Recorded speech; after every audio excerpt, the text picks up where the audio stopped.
আজকে আমি শেয়ার করব তোমাদের সাথে সম্পূর্ণ নিরামিষ একটা রেসিপি।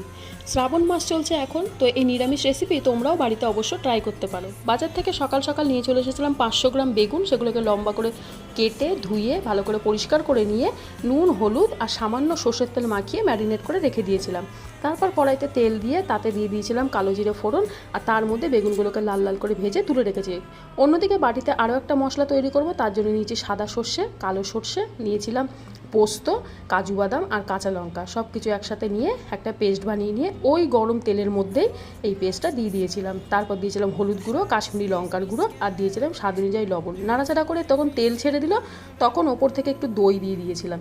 দই দিয়ে আরও একটু নাড়াচাড়া করে ওপর থেকে একটু জল দিয়ে তারপর এই ভেজে রাখা বেগুনগুলোকে অ্যাড করে বেশ কিছুটা কাঁচা লঙ্কা আর ধনেপাতা কুচি দিয়ে ঝোল শুকিয়ে এলে নামিয়ে নিয়েছিলাম। গরম গরম ভাতের সাথে এটা তোমরা অবশ্য বাড়িতে ট্রাই করতে পারো। ভালো লাগলে লাইক করে দিও, আর চ্যানেলে নতুন হলে সাবস্ক্রাইব করে দিও।